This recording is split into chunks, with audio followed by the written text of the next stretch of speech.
Bajo estas vastas llanuras hoy desiertas y azotadas por el viento y la arena, se halla una de las cunas más importantes de la civilización. Fue aquí, en Mesopotamia, donde surgieron las primeras ciudades y la escritura.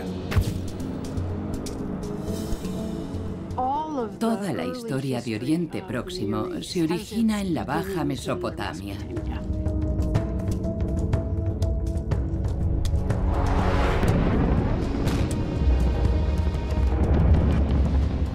Después de 30 años de guerra y de destrucción, los arqueólogos han vuelto a Irak, el corazón de la antigua Mesopotamia.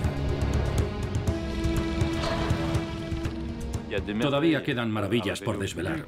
Todo un patrimonio que resuena a nivel mundial. Para los mesopotámicos, una de las bases de la civilización era la construcción de ciudades. Las nuevas tecnologías aportan nuevas revelaciones sobre el nacimiento de las primeras ciudades de la humanidad. La arqueología asiria está resucitando hoy como un fénix que renace de sus cenizas. No tengo palabras para describir lo que siento. Fue una experiencia única, verdaderamente sobrecogedora.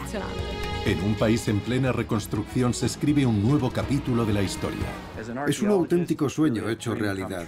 Es de un valor inestimable para el mundo entero. Mesopotamia. Redescubrir los tesoros de Irak.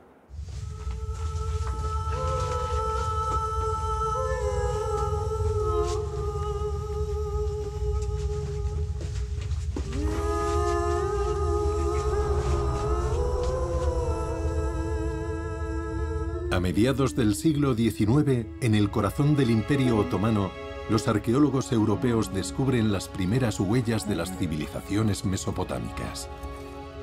Una parte de sus fabulosos descubrimientos acaba expuesta en los grandes museos de París, Londres o Berlín. A orillas del Tigris y del Éufrates se están identificando poco a poco los emplazamientos de decenas de ciudades, mucho más antiguas que las de los griegos, los romanos o las de los antiguos egipcios. Su exploración revela los vestigios de gigantescos palacios y templos de adobe y decenas de miles de textos inscritos en la escritura más antigua de la humanidad, la cuneiforme. Esta escritura, inventada hace más de 5000 años, sería usada durante 3 milenios por varios pueblos que hablaban en ocasiones idiomas muy distintos entre sí. En Mesopotamia no hubo una única civilización, sino varias sucesivas. Cada una retomaba una parte de la herencia legada por las anteriores, desarrollando así las primeras grandes ciudades y los primeros estados de la humanidad. Este mundo antiguo encierra en buena medida la clave de nuestros orígenes, pero es un gran desconocido. ¿Qué ha ocurrido?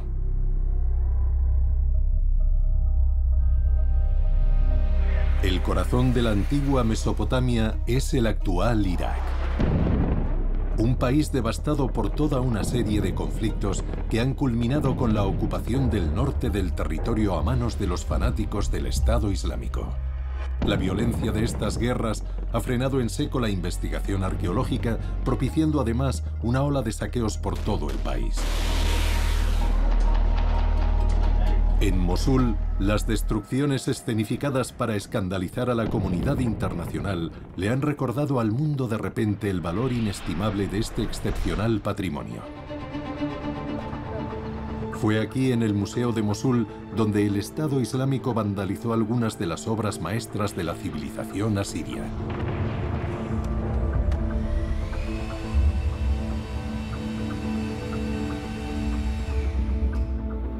Desde la liberación de Mosul en 2017, el equipo de este museo ha acometido una tarea inimaginable: la restauración de 5 estatuas monumentales destruidas con explosivos y a golpe de martillo por los terroristas antes de su partida.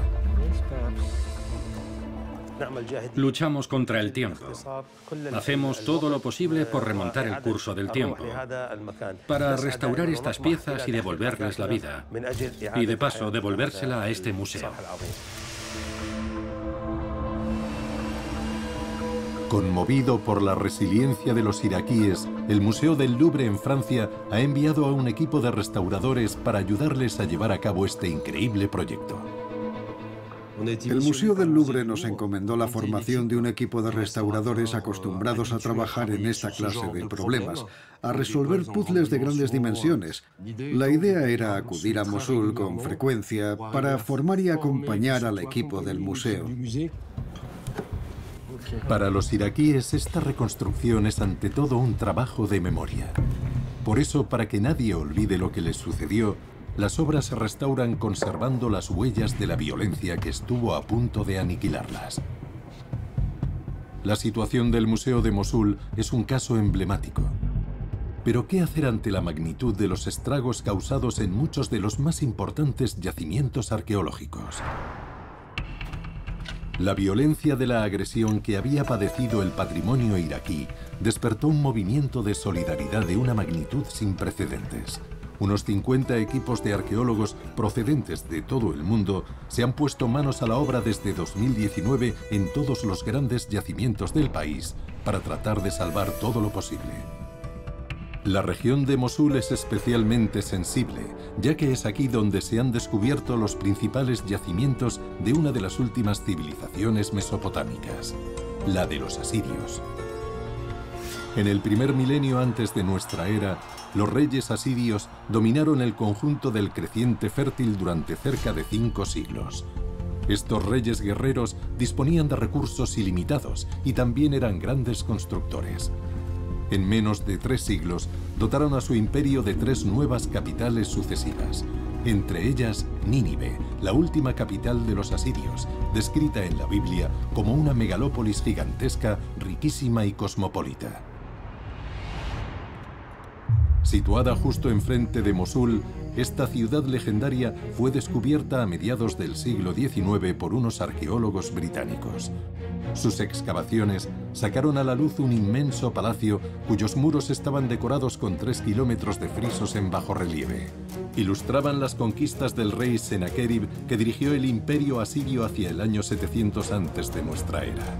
Y un poco más lejos se alzaba el palacio de su nieto, el rey Asurbanipal.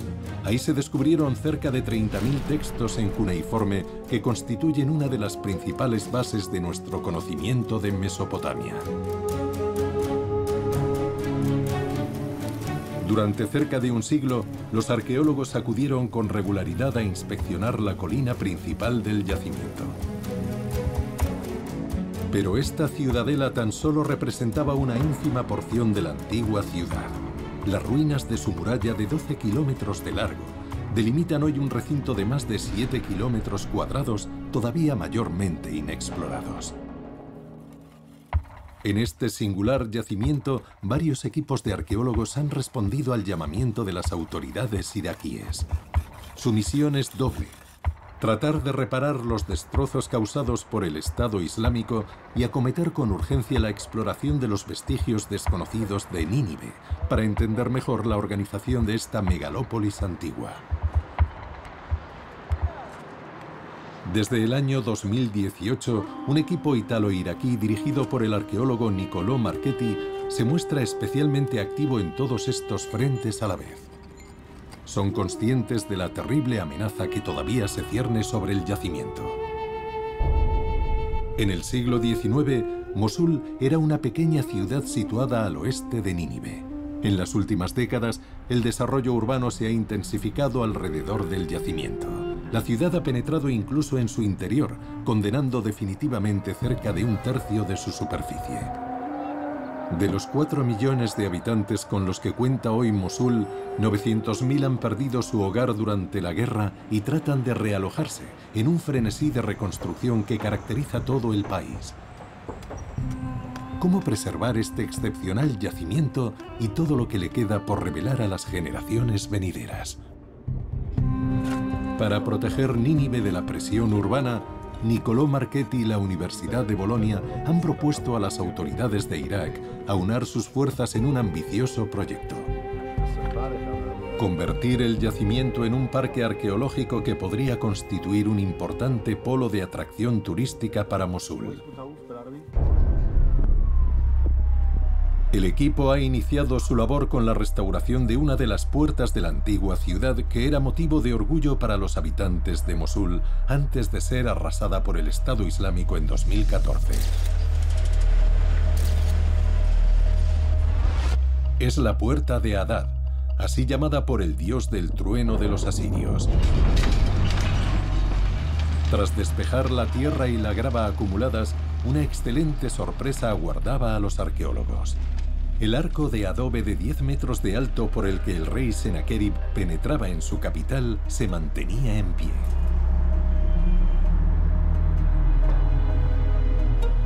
Tras la restauración, la puerta de Hadad y su arco, único en el mundo, conformarán en pleno corazón de Mosul la entrada al futuro parque arqueológico de Nínive. En el interior del edificio, las excavaciones también han sacado a la luz una serie de losas verticales u ortostatos que bordeaban los muros. En sus inscripciones, grabadas hace 3000 años, resuenan de nuevo las palabras del rey constructor.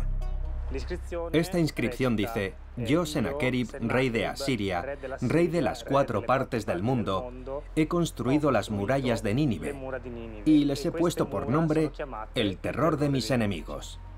Todas estas losas llevaban una inscripción, pero en su reverso, ya que estaban destinadas a los dioses, no a los seres humanos. Allá donde van a restaurar todo lo que se propuso destruir el Estado Islámico, los arqueólogos llevan a cabo nuevos descubrimientos. A unos pocos cientos de metros de allí, un equipo iraquí-estadounidense que se dedicaba a restaurar otra de las puertas de la ciudad antigua ha efectuado a su vez un descubrimiento extraordinario. Estábamos excavando, descendiendo desde la superficie, cuando nos encontramos con la parte superior de unas losas. Pensamos que eran idénticas a las del vestíbulo, que no presentan ninguna decoración.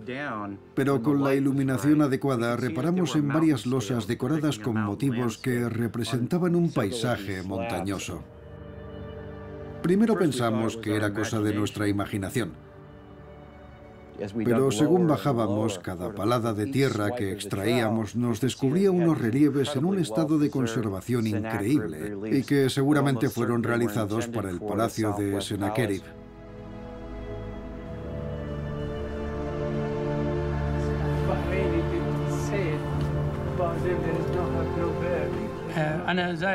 Cuando estaba estudiando en Gran Bretaña, visité el Museo Británico y tuve la ocasión de ver los bajorrelieves, pero de lejos, porque había una alarma eléctrica y no te dejaban acercarte. Ahora me puedo sentar justo delante de los bajorrelieves y los puedo tocar con la mano. La verdad es que no tengo palabras para describir lo que siento.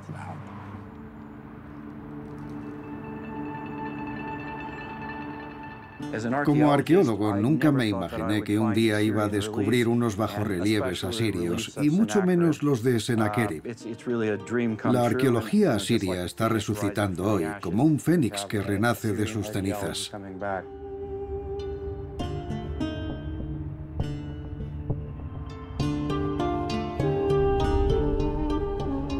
Estos hallazgos que han efectuado nada más arrancar las excavaciones son muy esperanzadores. Y es que para los investigadores, la verdadera meta es sacar a la luz la gigantesca ciudad que se extendía en el interior de esta muralla. Cubre 700 hectáreas. Por eso hemos iniciado tareas de restauración en diferentes sectores. Pero ¿cómo se escoge dónde es prioritario excavar en este inmenso terreno? Para tratar de hacerse una primera idea de la organización de esta ciudad, el equipo ha decidido sacar partido de las 11 enormes zanjas cavadas con apisonadoras por el Estado Islámico en diferentes puntos del yacimiento para almacenar en ellas combustible y cereales. Cerca de la puerta de Hadad había 3 que presentaban indicios prometedores. En la sección de una zanja apreciamos señales de suelos embaldosados, muros y mamparas. Así que decidimos excavar en esa zona porque claramente había una construcción muy compleja. Y lo que descubrieron superó todas sus expectativas. En esta zona de aquí, y también en esta de aquí, y aquí, hemos descubierto una cantidad ingente de tablillas de arcilla.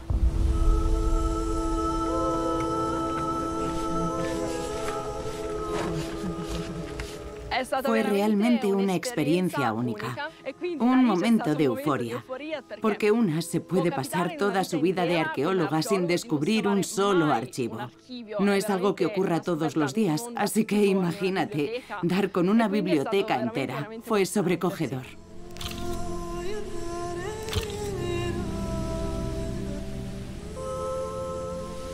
Este conjunto de un centenar de tablillas era el primero que se exhumaba en Nínive desde las excavaciones del siglo XIX.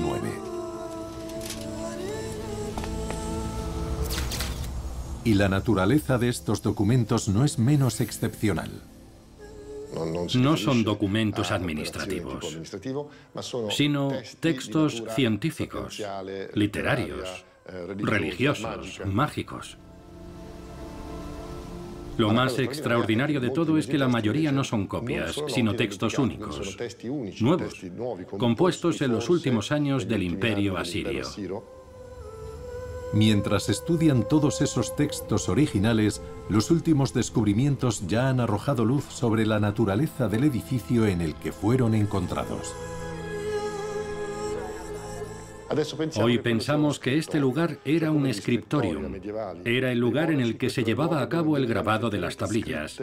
Y eso también es un hallazgo excepcional.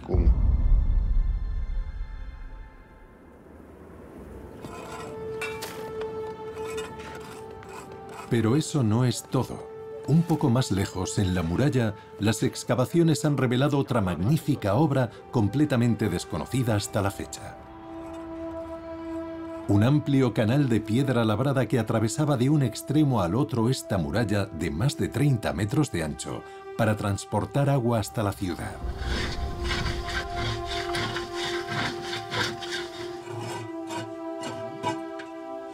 Este canal mide 42 metros de largo. Los ingenieros de Sennacherib desarrollaron unas técnicas de construcción excepcionales. Los bloques están perfectamente ajustados. No se ve ningún resquicio entre las piedras. Para abastecer de agua su enorme capital, Sennacherib había hecho construir 5 siglos antes que los romanos una inmensa red de canales que comprendía varios acueductos monumentales.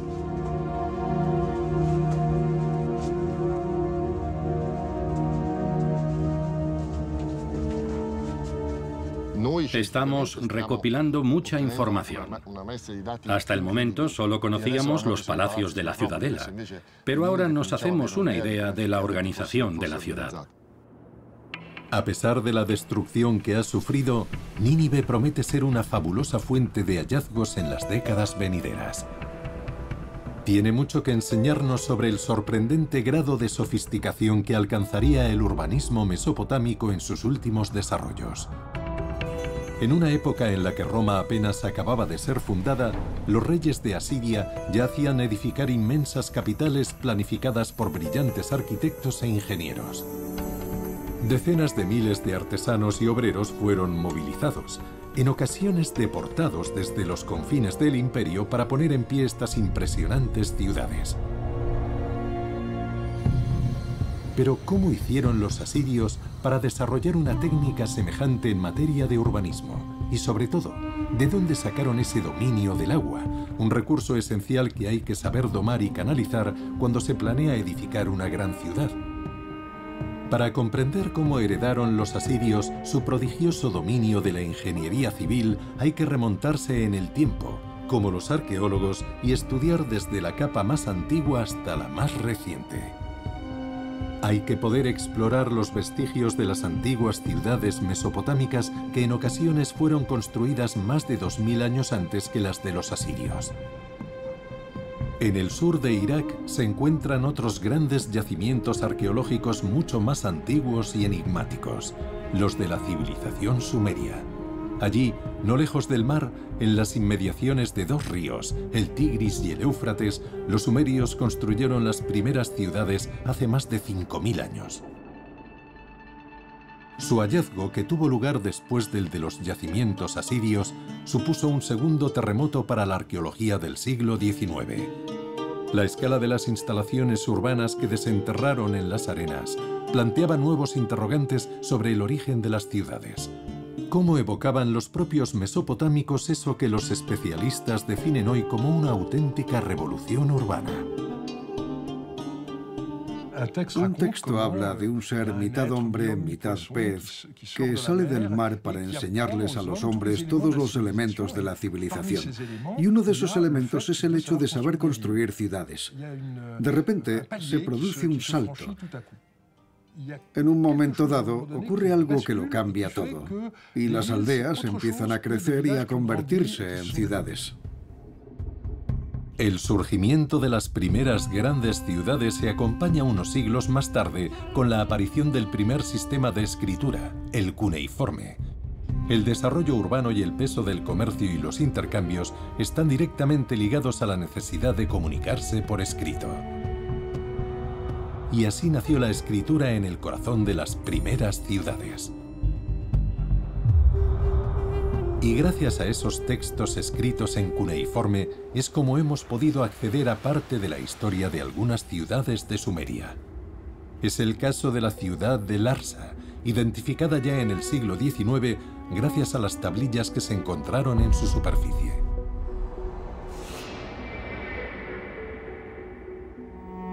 Aislado en mitad del desierto, el yacimiento ya ha sufrido décadas de saqueos cuando el francés André Parrot comienza sus primeras excavaciones en 1933.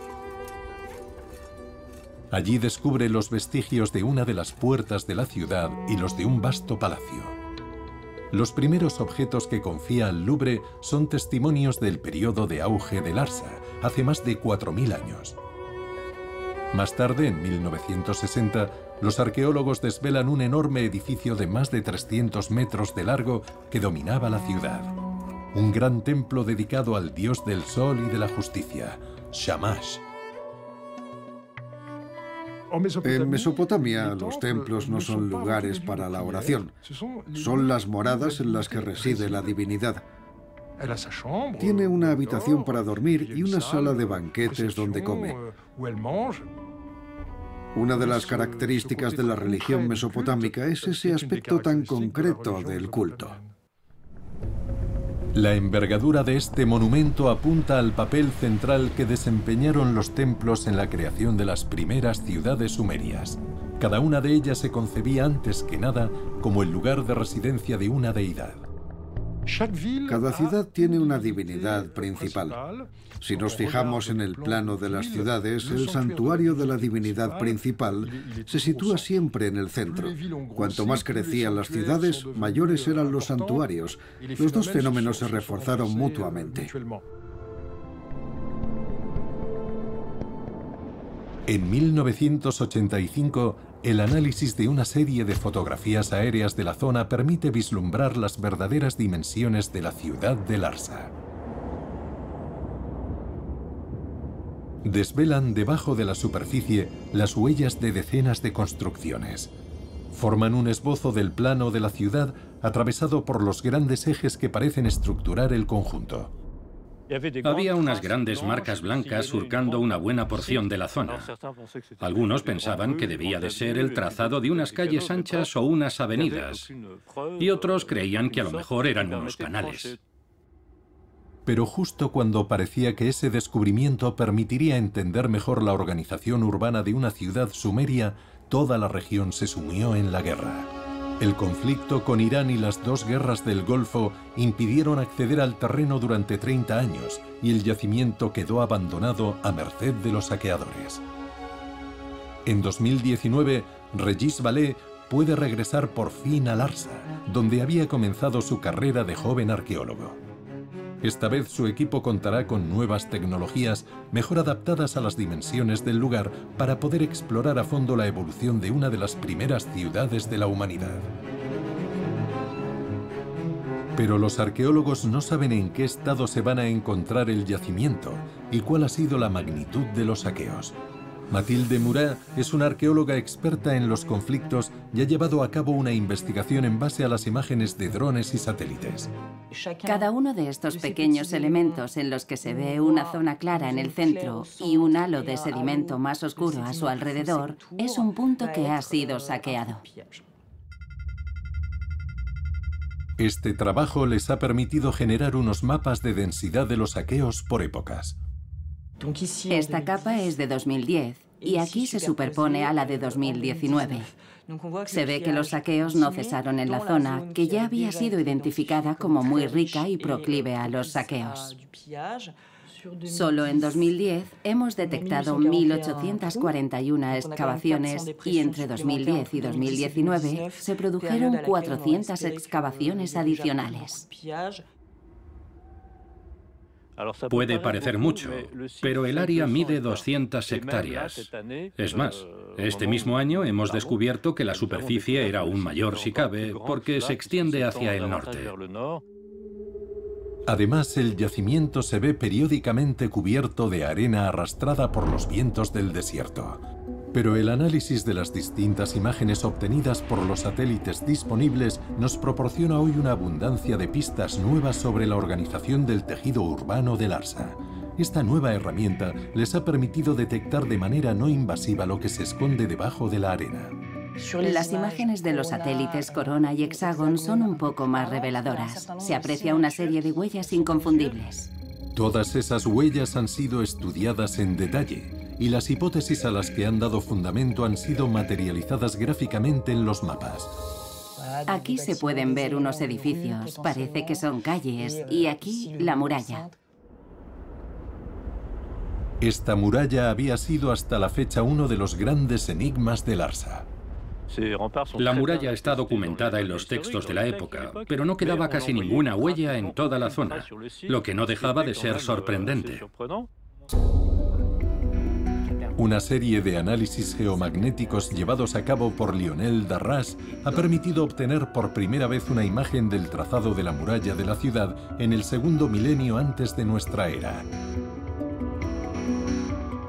Hay que imaginarse un muro que podía medir 30 metros de ancho y más de 15 metros de alto. O sea que estamos hablando de una construcción absolutamente colosal. Lo más seguro es que hubiera que movilizar a la mayor parte de la población durante meses para construirla.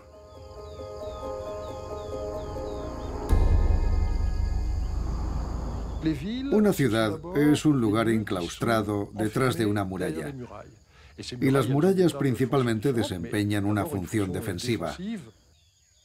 En el imaginario de la época eran tan altas como una montaña. En medio de un mundo tan sumamente plano como aquel, la gente tenía la sensación de que su ciudad se podía ver desde lejos gracias a estas construcciones.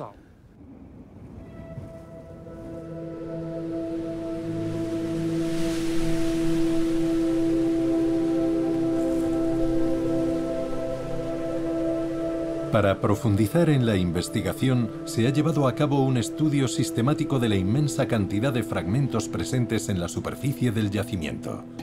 Los mapas elaborados a partir de esos datos han aportado una primera serie de revelaciones sobre la organización de la ciudad en distintos sectores. En el centro, el barrio monumental parcialmente excavado con el palacio y el templo de Shamash. En el este, las vasijas y objetos desenterrados delatan que había un sector residencial de un nivel bastante alto. Sería el casco antiguo de Larsa. En el norte, en particular, había unas residencias muy bonitas.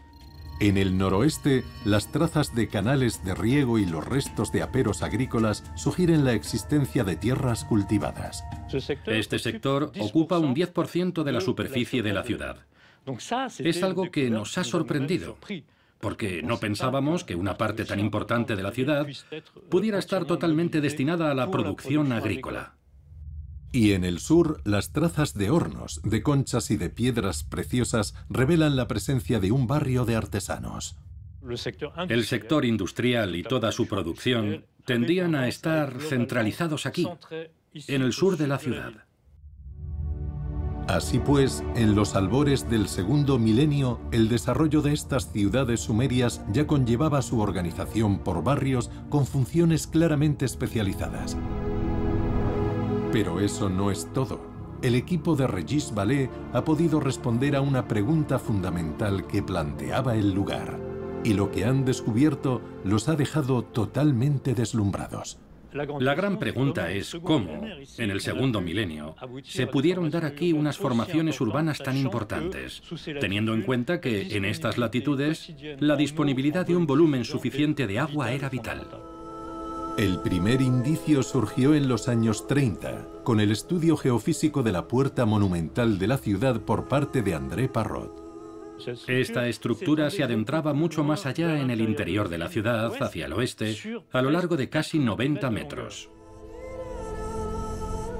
No es en absoluto una puerta ordinaria, sino un verdadero fortín construido sobre la muralla. ¿Por qué motivo se invirtió tanto militarmente en este sector de la muralla y en este punto preciso? Una vez más, la respuesta la aporta la geofísica, revelando, 80 metros al norte, otra estructura compuesta de dos grandes pilas de adobe de 40 metros de ancho cada una. A través de esta estructura, hemos identificado el trazado de un gran canal que penetraba en la ciudad en este punto. A base de análisis geomagnéticos y tomográficos, midieron las dimensiones del canal y comprendieron que se trataba del principal punto de llegada de agua en la ciudad y que el fortín de la Puerta de Parrot protegía esta estructura tan esencial. A raíz de este hallazgo, Lucy C., especialista en sistemas hidráulicos de la antigüedad, se unió al equipo para ahondar en el estudio de los rastros de canales identificados en el interior de la ciudad. Tiene una profundidad que por ahora desconocemos. Estamos ante una historia funcional de un canal con fases de desagüe sucesivas. Esta sedimentación es característica del uso del agua para el riego, porque se controla el agua antes de que llegue a las parcelas. Se nota una diferencia en la textura. De hecho, a lo largo de todo el canal se aprecia un relleno arenoso. Y según se avanza a lo largo de él, puedes ver las estructuras de las construcciones y la alineación de los muros.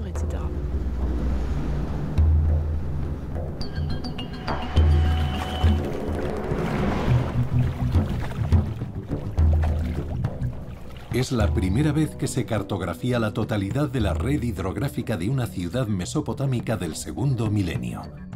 Y supera con creces cualquier cosa que se hubiera podido imaginar. Nos sorprendió la densidad de la red, la abundancia de canales de gran tamaño, de hasta 20 metros de ancho.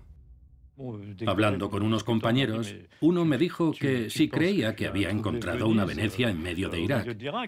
Tanto como eso no sé, pero no andamos tan lejos. El conjunto de la red estaba abastecido por un canal de más de 60 kilómetros de largo que acarreaba el agua del río Tigris hasta las puertas de la ciudad. La realización de esta obra se menciona en algunos de los textos descubiertos en Larsa. En un principio el agua de la ciudad de Larsa venía del Éufrates, pero se ve que en un momento dado no fue suficiente. A mediados del siglo XIX, el rey Sinidinam dijo, ya que el agua del Éufrates no es suficiente, habrá que derivar agua del río Tigris. Los ingenieros de Larsa hicieron gala de una habilidad impresionante. Calibraron el canal con tanta precisión que podía ascender desde la llanura hasta la ciudad y circular en ella a pesar de los desniveles. Varios kilómetros agua arriba, el canal tiene un ancho de más de 20 metros, pero al aproximarse a la ciudad, pasa a tener un ancho de tan solo 5 metros y eso aumenta su velocidad, lo que le permite escalar los metros que separan la llanura de la ciudad. Vemos que la arteria aumenta progresivamente su ancho y circula por la periferia de la ciudad, ascendiendo una altura de varios metros. Y vuelve al centro de la ciudad, partiéndola en dos de alguna manera. Hay numerosas conexiones que permiten abastecer a los distintos barrios y zonas de la ciudad. Y otro estudio ha permitido determinar que toda esta red estaba conectada a su vez a otros canales que han sido localizados a nivel regional. Al suroeste de la ciudad había unos grandes canales que unían Larsa a Uruk, que se halla exactamente a 25 kilómetros de Larsa. A principios del segundo milenio, Uruk, Eridu y Larsa, las ciudades más antiguas de la humanidad, estaban conectadas entre sí por una compleja red hidráulica. Hay cantidad de menciones a los barcos que se usaban para transportar los cereales tras la cosecha, y también hay textos que aseguran que las divinidades se desplazaban en barco. La extensión de las construcciones sugiere que desempeñaron un papel esencial en el desarrollo de estas ciudades a lo largo del tercer milenio antes de nuestra era. Pero ¿cómo aprendieron los antiguos sumerios a dominar el agua para construir las primeras ciudades de la humanidad? No lejos de Larsa, a 50 kilómetros al este, hay otro yacimiento que está cambiando nuestra manera de ver las cosas: el de la ciudad de Lagash.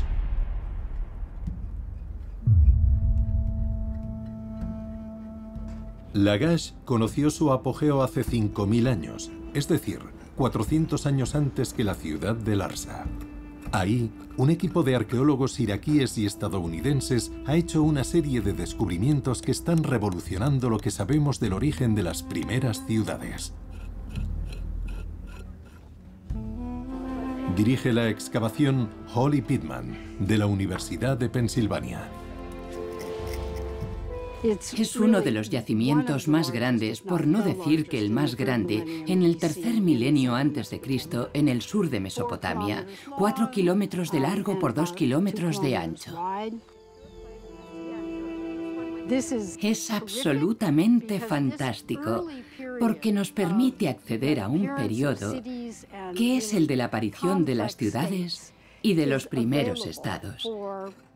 En este yacimiento podemos estudiar ese periodo en profundidad y en todos sus aspectos.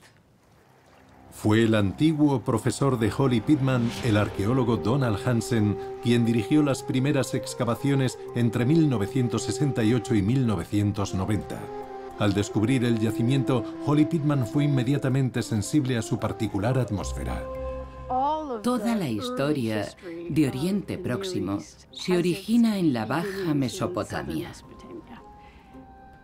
Así que cuando vine aquí, en 1990, me enamoré de este sitio. No he trabajado en ningún otro lugar en el que me haya encontrado a una población que estuviera tan conectada física, espiritual y emocionalmente con la antigüedad. Estamos en pleno territorio de los sumerios. El respeto por el lugar es absoluto. Aquí no se ha producido ningún saqueo porque es un lugar de un valor inestimable para todo el mundo. Como todos sus compañeros arqueólogos que trabajaban en los yacimientos mesopotámicos, Holly no ha podido acceder a las excavaciones de Lagash durante los 30 años de guerra que azotaron Irak. Y como ellos, ha vuelto con un equipo curtido en las nuevas herramientas tecnológicas que caracterizan la arqueología en el siglo XXI. Todo el mundo está formado en su uso. Las prospecciones de la superficie se efectúan con unas tabletas georreferenciadas y el GPS está a la orden del día. Cada 50 metros realizan un muestreo de los elementos presentes en la superficie para confeccionar un primer mapa de la ocupación del lugar. Han cubierto sus 700 hectáreas en un tiempo récord gracias a la motivación del equipo de operadores asociados a la excavación, que se han formado sobre el terreno. Este es el resultado de 2 tandas de prospecciones.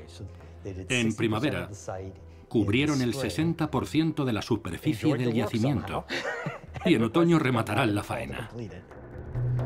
El mapa apunta a una distribución muy irregular del material arqueológico en la superficie del yacimiento de Lagash, lo que apunta a que la forma de la ciudad era muy insólita. Para tratar de entender su organización, Paul Zimmerman toma una imagen aérea tras otra con sus drones.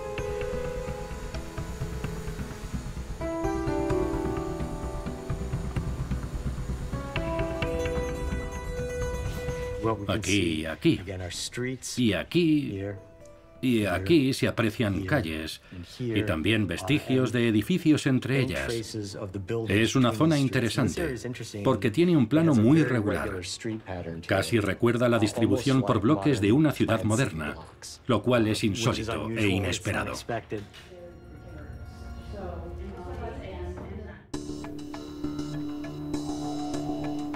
El análisis magnetométrico sistemático arroja una nueva luz que se suma a las imágenes aéreas y a las prospecciones.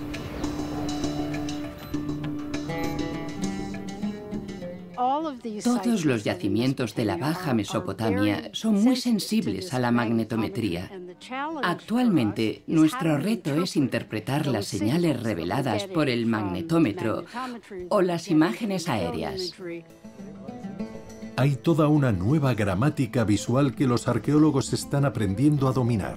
Vemos hornos, carreteras, edificios, algo que pensamos que son canales, y estamos tratando de entender cómo interactuaban esos elementos entre sí y si son contemporáneos o no.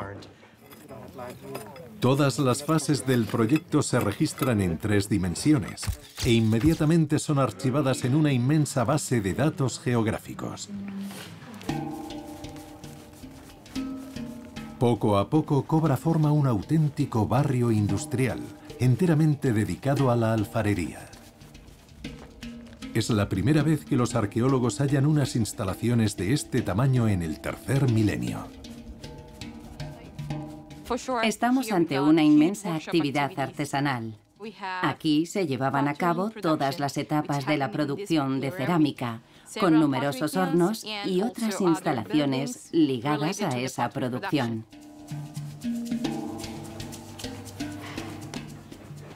Para que os hagáis una idea, Lagash se parece a la ciudad de Trenton, que es una ciudad industrial, la cual está situada cerca de Nueva York.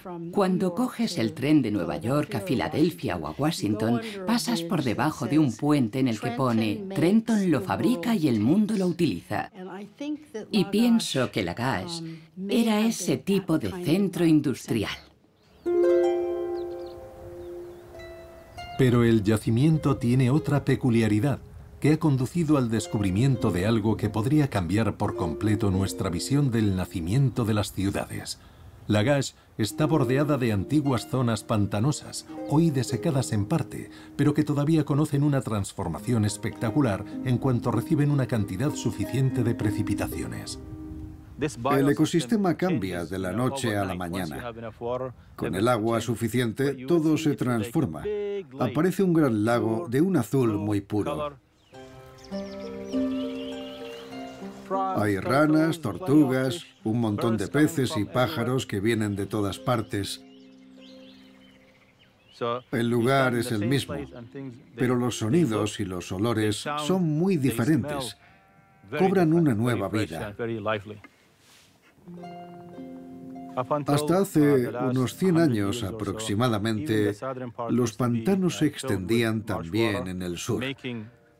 Lagash se encontraba realmente en una isla.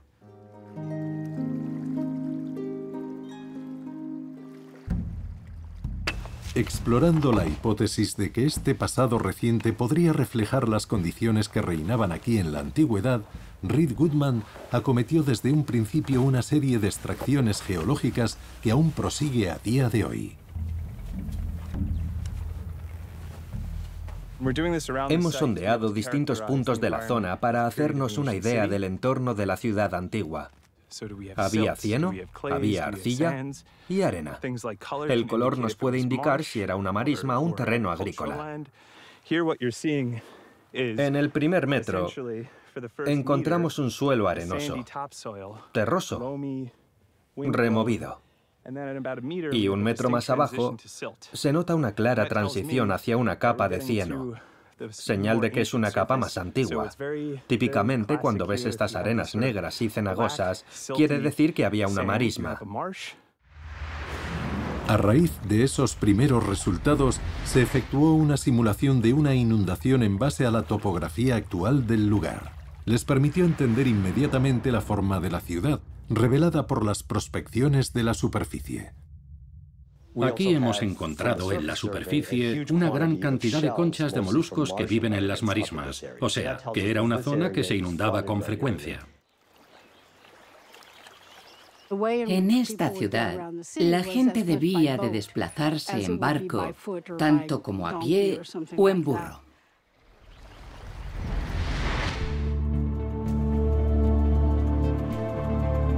En 2021, con la ayuda de una empresa de minería iraquí, pudo ahondar en sus primeros resultados a través de una serie de exploraciones del subsuelo para tratar de entender la evolución de este entorno a largo plazo y a la escala de la región. Hemos podido descender 25 metros bajo la superficie y obtener una muestra de una calidad excepcional. Documenta 25.000 años de la historia de este entorno. Es una mina de información sobre la evolución de este paisaje.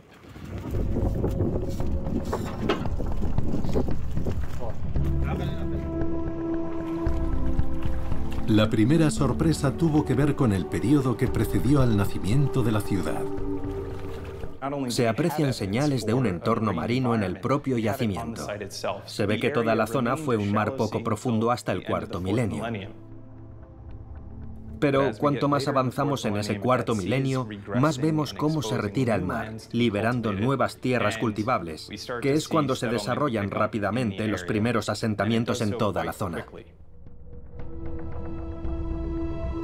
Así que el entorno en el que se construyó la ciudad de Lagash era el de un rico estuario marino, donde las mareas aumentaban 2 veces al día el caudal del Tigris, irrigando así de forma natural las tierras a lo largo de cientos de kilómetros.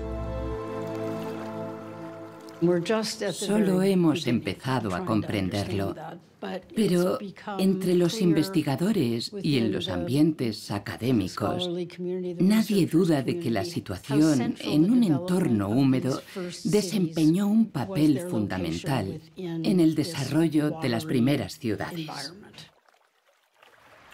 Pero a lo largo de los siglos sucesivos, las aguas del Golfo siguieron retirándose y el entorno de Lagash volvió a evolucionar.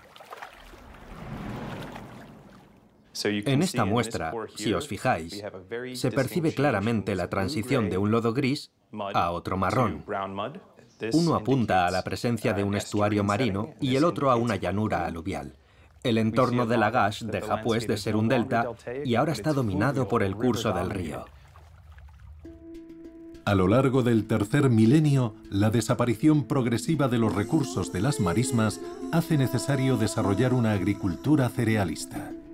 Pero al perderse el fenómeno de las mareas, se impone la creación de sistemas artificiales de irrigación y el reemplazo de las vías de circulación naturales del delta por la construcción de canales.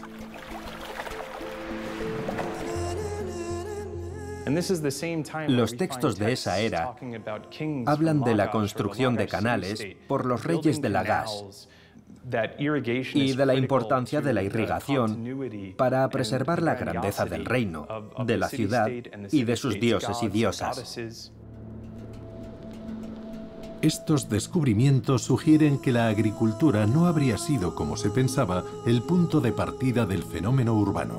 Su desarrollo, al igual que el de las redes de canales, sería más bien fruto de la extraordinaria capacidad de adaptación de las primeras ciudades, nacidas de la riqueza de un entorno de marismas que de repente se enfrentaron a una serie de cambios ambientales extremos.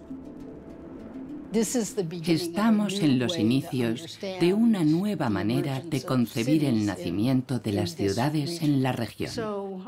Y creo que de aquí a 10 o 15 años, esa es la historia que se contará. El regreso de los arqueólogos a Irak permitirá comprender mejor todo lo que les debemos a los mesopotámicos, cómo fueron capaces los antiguos sumerios de concebir las primeras grandes ciudades de la humanidad, desarrollar un extraordinario dominio del agua y transmitir ese legado a las civilizaciones que los sucedieron. Mucho antes del ingenio griego, existió un ingenio mesopotámico, un derroche tecnológico que está en la misma base de nuestras civilizaciones y que culminó en el primer milenio antes de nuestra era con las gigantescas megalópolis de los antiguos asirios. Las maravillas que resurgen y las visiones que cobran forma en las bases de datos de los investigadores nos revelan la increíble riqueza de todo un patrimonio que sigue pendiente de descubrir. Es de un valor inestimable, no solo para la gente de aquí, sino para el conjunto de Irak y para el mundo entero. Para la identidad nacional iraquí, la arqueología tiene una importancia fundamental, y no solo desde el punto de vista científico y de la investigación, sino desde el punto de vista de la identidad y de la cultura. Como un libro dejado a medias antes de ser retomado, toda una página olvidada de la historia humana nos vuelve a desvelar hoy sus secretos. Algunos yacimientos han sufrido mucho, pero esos desperfectos no impiden que aún queden muchas cosas por descubrir. Pero para que ese renacimiento y el esplendor de las ciudades mesopotámicas vuelva a ocupar su lugar en el corazón de Irak, todos saben que el país y sus habitantes han de gozar por fin de una paz duradera alrededor de ellas, y puede que en parte gracias a ellas.